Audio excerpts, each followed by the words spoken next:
अस्सलाम वालेकुम। मेरा नाम हीरा नसीम है। मैं एक इन्वायरमेंटलिस्ट हूँ और ये मेरी पहली वीडियो है। आज मैं आपसे डिस्कस करूँगी wild Fyers. Wild Fyers, forest fires और बुश फायर्स ये एक ही फिनोमेना का नाम है जो कि एक्चुअली एक नेचुरल डिज़ास्टर है। और नेचुरल डिज़ास्टर से मुराद ये है कि ये एक नागहानी आफत है जो कि कभी भी आ सकती है, लेकिन कुछ फैक्टर्स होते हैं जिसकी वजह से जो है वाइल्ड फायर्स जो हैं वो अकर होते हैं। उसमें ये है कि हमारे पास कंबस्टिबल मटेरियल होता है फॉरेस्ट के अंदर। जब ड्राई वेजिटेशन हो जाती है और जब दर्जा हरारत बहुत ज़्यादा बढ़ जाता है और जो है ऐसी कंडीशंस जो हैं क्लाइमेटिक कंडीशंस हो जाती हैं जिसकी वजह से फॉरेस्ट फायर्स जो हैं वो अकर होते हैं। इसमें ऐसा है कि कुछ प्लांट्स जो है ना उनकी जो ग्रोथ है वो फॉरेस्ट फायर्स के ऊपर डिपेंड भी कर रही होती है, क्योंकि जब फॉरेस्ट फायर्स जब जंगलात में आग लगती है तो उसके बाद जो राख बचती है उस राख के अंदर जो है बहुत ज़्यादा मिनरल्स होते हैं जो कि ज़रखेज़ करता है उस फॉरेस्ट की ज़मीन को। तो उससे होता ये है कि नए फॉरेस्ट जो दरख्त हैं उनको उगने के लिए चांस मिलता है। और लेकिन ये है कि फॉरेस्ट फायर्स जो हैं इसके बारे में ये भी साइंटिस्ट कहते हैं कि जो जो फॉरेस्ट फायर के बाद जो फॉरेस्ट ग्रो करते हैं वो ज़्यादा बायोडाइवर्स होते हैं, उनके साथ बायोडाइवर्सिटी ज़्यादा होती है। और क्योंकि वो जो ज़्यादा ज़रखेज़ होते हैं तो वो ज़्यादा अच्छा सपोर्ट करते हैं प्लांट की ग्रोथ को। अच्छा, फॉरेस्ट फायर से ये भी होता है कि हेल्थ इम्पैक्ट्स भी होते हैं। हेल्थ इम्पैक्ट्स में क्या होता है कि जब फॉरेस्ट फायर लगेगा तो जो एयर क्वालिटी है वो डिस्टर्ब होगी, जिसकी वजह से लोगों को जो है जो सांस लेने में दुश्वारी होगी। और जो एलर्जी के पेशेंट्स हैं, जो एज़मा के पेशेंट्स हैं, वो ख़ास तौर पर इससे मुतासर होते हैं। इसमें बच्चे, प्रेग्नेंट ख़वातीन और जो बुज़ुर्ग हज़रात हैं वो इससे बहुत ज़्यादा मुतासर होते हैं। उसके अलावा ऐसा होता है कि प्रॉपर्टी डैमेज होती है। अगर ये जो सेटलमेंट्स होती हैं फॉरेस्ट के नज़दीक, जो घर होते हैं जो आग की लपेट में आते हैं। वाइल्ड फायर ज़्यादा क्यों हो रहे क्लाइमेट चेंज की वजह से? क्योंकि हीट वेव एक कंट्रीब्यूटिंग फैक्टर है। खुश्क साली यानी कि कहत, जिसकी वजह से जब ड्राइनेस होती है मौसम में और जब गर्म हवाओं का ज़ोर होता है उससे ये फॉरेस्ट फायर्स जो हैं उनके चांसेस बहुत ज़्यादा बढ़ जाते हैं। उसके अलावा एल नीनियो एक एक एक इफ़ेक्ट होता है जिसमें हम कहते हैं कि जो ओशंस हैं, जो समंदर की जो सतह है वो भी गर्म हो गई है। उससे भी जो हीट वेव और जो हॉट विंड्स का एक सिलसिला स्टार्ट होता है, उससे भी जो है ये एक कंट्रीब्यूटिंग फैक्टर है फॉरेस्ट फायर्स के लिए। अब फॉरेस्ट फायर्स जब जंगलात जो हैं उनमें आग लगती है तो उससे डिफरेंट गैसेस जो हैं वो रिलीज़ होती हैं एटमॉस्फेयर के अंदर, जिससे एयर क्वालिटी जो है वो डिस्टर्ब होती है।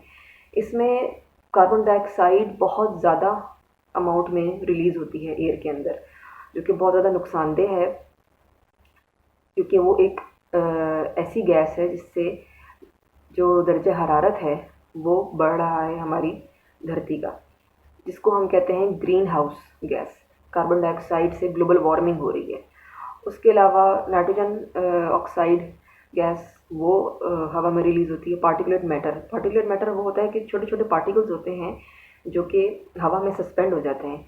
उससे आपको सांस लेने में दुश्वारी होती है, एलर्जी और राइनाइटिस और डिफरेंट जो है फेफड़ों के अमराज जो हैं वो जन्म लेते हैं। उसके अलावा जो दिल के अमराज हैं वो भी इस वजह से उनके चांसेस बढ़ जाते हैं, कार्डिक अरिथमिया। तो एयर क्वालिटी जो है वो इम्पैक्ट होती है फॉरेस्ट फायर्स की वजह से। तो हार्ट और लंग के जो पेशेंट्स हैं वो सबसे ज़्यादा रिस्क में होते हैं। अब इसकी प्रिवेंशन जो है वो किस तरह हो सकती है? पहली बात तो ये है कि अगर तो जंगलात में जो क्योंकि ह्यूमन एरर भी हो सकता है, जंगलात जाए जब हम लोग कैंपिंग के लिए जाते हैं तो हमें जो है अब ध्यान रखना चाहिए और हमें एक रिस्पॉन्सिबिलिटी शो करनी चाहिए, जिम्मेदार शहरी होने का सबूत देना चाहिए कि हम लोग कंट्रोल्ड बर्निंग करें। जो कैंप साइट, जो कैंपिंग करते हैं, जब हम लोग वहाँ पे फॉरेस्ट पे फायर लगाते हैं तो ये हमारा फ़र्ज़ बनता है, ये एक ज़िम्मेदार शहरी होने का सबूत देना चाहिए कि हम उस आग को बुझाएं जब हम उसको इस्तेमाल कर चुके हों। दूसरा ये है कि वेटलैंड्स की मैनेजमेंट होनी चाहिए। वेटलैंड्स जो है वो इलाके होते हैं जो कि ज़ेर आब होते हैं और जो कि एटमॉस्फेयर का जो है वो बहुत हद तक जो है वो मैनेज करते हैं टेम्परेचर को। पाकिस्तान में अभी हाल ही में अभी इस्लामाबाद में मारगला हिल्स में फॉरेस्ट फायर जो है वो इरप्ट हुआ था।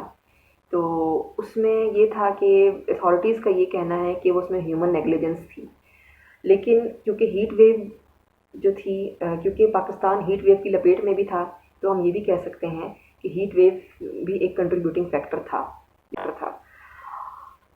2019 में बहुत मैसिव वाइल्ड फायर आया था ऑस्ट्रेलिया के अंदर। ऑस्ट्रेलिया में वैसे तो वाइल्ड फायर जो हैं वो नॉर्मल रूटीन में उनके जो ऑस्ट्रेलियंस हैं वो इस चीज़ के आदी हैं, क्योंकि गर्मी का जो मौसम होता है तो उनकी वेजिटेशन ड्राई हो जाती है और वहाँ पे फ्रीक्वेंटली वाइल्ड फायर्स जो हैं वो होते हैं। और उसमें ये होता है कि जो वहाँ पे जो स्पीशीज़ हैं, जो एनिमल्स हैं, वो जो है उस वाइल्ड फायर की वजह से उनकी जो है वो उनका डेथ रेट जो है बहुत ज़्यादा हो जाता है। और ख़ास तौर पे जो स्लो मूविंग एनिमल्स हैं जिसमें कोआला बियर्स हैं, सबसे ज़्यादा वो उससे अफेक्ट होते हैं। जब भी कोई नागहानी आफत आती है, कोई भी नेचुरल डिज़ास्टर आता है, तो उसको मैनेज करने के लिए हुकूमत ने एक इदारा बनाया होता है जो कि उस सिचुएशन को कंट्रोल करने में बहुत ज़्यादा हेल्प करता है। और पाकिस्तान के अंदर उस इदारे का नाम है नेशनल डिज़ास्टर मैनेजमेंट अथॉरिटी।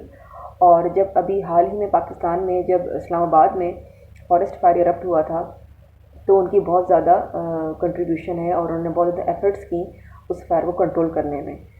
और साइंटिस्ट का ये मानना है कि क्लाइमेट चेंज जो है और जो हीट वेव्स जो हैं वो कंट्रीब्यूटिंग फैक्टर्स हैं फॉरेस्ट फायर के। तो अब इंटेंसिटी जो है वो बहुत ज़्यादा बढ़ रही है, तो उसको कंट्रोल करना बहुत ज़्यादा मुश्किल होता जा रहा है। तो उसमें यही है कि जो है ज़्यादा से ज़्यादा दरख्त लगाए जाएँ, फॉरेस्टेशन ज़्यादा हो, और ताकि इस चीज़ को जो है वो कंट्रोल किया जा सके। उसके अलावा ये है कि एयर क्वालिटी जो है वो होनी चाहिए। अगर इम्प्रूव होगी तो तब भी जो है वो फॉरेस्ट फायर्स को बहुत हद तक जो है वो हम कंट्रोल कर सकते हैं। मेरी वीडियो पसंद आई है तो उसको लाइक और सब्सक्राइब ज़रूर कीजिएगा मेरे चैनल पे। Thank you so much.